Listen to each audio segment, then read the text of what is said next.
Bonjour Catherine Armesen. Bonjour Sandrine Manteau, comment vas-tu? Oh bah ça va bien. Ça va bien parce que tu m'as apporté tous tes bébés. Ah bah tu m'avais dit, alors Il j'ai y a tout beaucoup apporté. de bébés. Catherine a fait plein de bébés. Je sais pas trop, ça fait longtemps qu'on se connaît et je me demande toujours quelle est la faculté de cette femme de pouvoir étirer le temps à l'infini, puisque Catherine, elle est avant tout médecin. Ah oui, je revendique. Et puis médecin avec plein de projets Oui. de toutes sortes, tu vas nous en parler. Et à côté de ça, depuis très longtemps, tu vas nous dire depuis combien de temps tu es également écrivain. Ok. Alors, médecin, je suis depuis très longtemps, depuis le siècle dernier. Et effectivement, j'ai un parcours de médecin de famille. Et j'ai bifurqué ensuite pour aller sur des sujets, on va dire, un peu plus émotionnels, que sont en particulier la douleur et les soins palliatifs. Et c'est là que je me suis aperçue que l'écriture m'aidait dans l'exercice de la médecine et que la médecine m'aidait dans l'exercice de l'écriture. Donc en fait, c'est très complémentaire. Alors il y a en effet certains de tes livres, si je ne me trompe pas, qui sont un petit peu liés à ton parcours de médecin. Oui. Hein? Lesquels, dis-nous? Alors, dans ceux que j'ai apportés, parce qu'il y a la marionnette. Voilà, je me disais ça. Oui. Tac, on va prendre celui-là. La marionnette. Alors, Voilà. la marionnette, c'est l'histoire de Camille, qui est infirmière et qui pense épouser le prince charmant, qui s'appelle Alexandre, qui est médecin. Ça, c'était un petit peu un pied de nez. Et en fait, c'est l'histoire du piège de la manipulation mentale. Mais c'est horrible, on change, ça me fait peur. Tu as fait quelque chose sur l'alcoolisme? Oui, alors l'alcoolisme n'est plus édité en papier, mais on retrouve Dérapage en numérique. Dérapage en numérique. Tu as écrit également sur les sectes. Pareil, manipulation n'est plus qu'en numérique. C'est dommage, mais c'est comme ça. Je connais bien ton œuvre. Oui, mais de toute façon, tu as été la première journaliste à me faire un article. Ça se fait, ça. Alors, il y a... ah oui, Connu de nous seuls, il est assez récent, c'est l'histoire des secrets de famille, qui traînent dans les familles. Oui, alors écrire juste une intrigue sur un secret de famille, ça m'emballait pas parce que tout le monde le fait et que c'était trop, c'était pas assez important pour, enfin, ça servait à rien de faire un nouveau livre sur les secrets de famille. Donc là, moi, en fait, j'ai beaucoup lu sur l'analyse transgénérationnelle, c'est-à-dire l'impact qu'ont les secrets de famille sur nos vies. Et ça, je peux te dire que, on va dire qu'un secret de famille à la première génération, c'est bon. Il est indicible, on ne le dit pas. À la deuxième génération, ça devient un fantôme. Donc on sait encore qu'il y a quelque chose, mais à la troisième génération, c'est un spectre. Et donc ce qui traverse les générations, ce sont les émotions. Et donc Anne Ancelin, qui est la grande psychologue, psychanalyste à la base de la psychogénéalogie, parle de la crypte du fantôme. Donc c'est vraiment très intéressant. Je n'ai des frissons. Comme sujet, hein. Mon livre après, c'est une intrigue. Il y a quand même un secret de famille à découvrir. Enfin voilà. Mais oui, c'est ça. Il y a toujours de la fiction de toute façon dans ce que tu fais. Un roman, c'est avant tout pour distraire le lecteur. Voilà. Mais au-delà de ça, ça peut être aussi mettre en bouche pour un sujet plus généraliste. Voilà. Alors bon, il y a d'autres choses. Tu me reviendras. Il y a aussi des livres pour enfants. Moi, je me pose quand même cette question. Tu t'écris quand? Ça m'intéresse, hein, parce que je vais prendre des notes, je vais te copier. Alors je dors, je le dis, je dors. C'est vrai? J'ai besoin de mes 8 heures de sommeil, sans ça je ne vaux rien. Mais c'est pas possible. En fait, j'écris beaucoup à la voix. Oui. Donc mon meilleur ami, c'est mon dictaphone. T'écris à la voix, oui. C'est passionnant ça. C'est comme ça. Il faut que je me raconte une histoire, c'est ma façon à moi de me mettre en transe hypnotique. Parce qu'en fait, l'écrivain, c'est celui qui se met quand même en transe hypnotique. Il part dans un autre monde. Donc il faut décoller. Bon, à chacun son truc. Moi, si je me mets devant mon clavier comme ça, je peux rester. Au bout de 2 heures, il n'y a rien à faire. Moi, ce qu'il faut, c'est que je me balade. Et puis, je jette les idées dans le dictaphone. Donc, c'est pas bien écrit. Après, je le reprends au clavier. Mais c'est comme ça que je fonctionne. D'accord. Voilà, je me fais mon cinéma. Donc voilà, je finis encore pour certains, encore d'autres bouquins.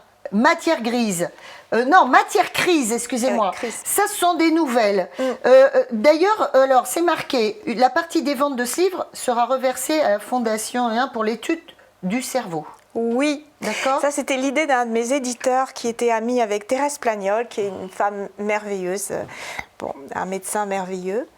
Et cette femme avait donc fondé la fondation Thérèse Plagnol pour la recherche sur le cerveau. Elle a été notamment une des pionnières du Doppler. Enfin bon, on ne va pas développer. Et voilà. Ça. Ah, ça c'est mes petits chéris, ça. Ça, c'est important. Le dernier, évidemment, l'actualité de Catherine, ce sont les amoureux d'Ariège. Oui. Voilà. Mais, en fait, avant ça, nous, on s'est connus avec l'Ariégeoise. Exact. C'était mon premier livre, l'Ariégeoise, 2003. Le temps passe. Et tu as fait tout ça depuis. Ah ouais. Alors, ça parle, ces bouquins. Puis, il y a eu aussi les jumelles de Oui, de Vernajoul. Vernajoul, excuse-moi, c'est difficile à dire. Ouais, c'est mon petit village, ça. C'est ton petit village. Mon petit village Donc, de tu es cœur. d'origine ariégeoise. Ouais, la famille de ma mère est fuxéenne, c'est-à-dire de Foix, d'accord. Donc, et j'ai vécu toute mon enfance en entendant parler du journal de mon arrière-grand-mère. Et donc, j'ai repris ces cahiers, effectivement, qui décrivaient l'époque, pour faire l'Ariégeoise, le premier, en 2003. Et ça se passait pendant la guerre du 14, donc dans ces cahiers j'ai trouvé une mine de renseignements sur tout ce qui était l'arrivée des soldats par les trains, enfin plein de choses.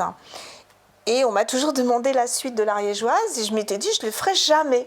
Alors après la suite, c'était ça. Alors du coup j'ai fait les jumelles de Vernajoul parce que j'avais envie de retourner dans ce petit village par la pensée. Mais non, c'était pas la suite. Ça, c'est l'histoire de jumelles qui sont séparées à leur naissance.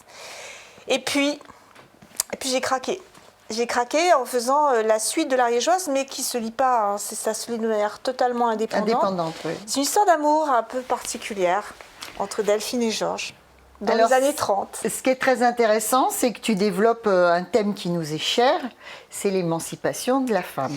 Eh bien oui, parce que la série des Ariégeoises, c'est ça. C'est-à-dire que le XXe siècle, quand on le parcourt, on passe quand même de la belle époque, avec les robes, les corsets, et en fait les femmes totalement emprisonnées. On va passer à travers la guerre qui va libérer le corps de la femme parce qu'il faut qu'elle fasse des mouvements pour travailler, globalement. Beaucoup plus peut-être que sous l'influence de Paul Poiret. Et après, on va repasser dans une deuxième vague de servitude des femmes, qui est l'entre-deux-guerres, et qui va durer jusqu'à ce que finalement Charles de Gaulle donne aux femmes le droit de vote, etc. Mais donc c'était une façon aussi de rappeler que entre les deux guerres, une femme était complètement prisonnière des hommes. Elle avait son père d'abord, ensuite son mari, qui pouvait très bien manger tout son argent et partir. Et puis voilà, le divorce n'était reconnu que pour faute. Et il fallait encore le prouver. Elle n'avait pas de chéquier, elle n'avait pas le droit de travailler sans l'avis de son mari. Et quand même, l'histoire des chéquiers, ça a duré jusqu'aux années 60. Et ça me paraissait très intéressant de remettre cela dans les mémoires, ne serait-ce que pour rendre hommage à la deuxième vague aussi des féministes, qui va être en 68, où on les a prises pour des cinglées, des folles, c'était... peut-être aussi des femmes peu recommandables, alors qu'en fait, merci, parce que on est né après libre. Et ça, cette liberté-là, c'est vraiment très important. Je t'écoute, Catherine, et depuis tout à l'heure, je me dis que t'es l'image de la femme libre, oui. De sa vie, dans sa vie. Oui.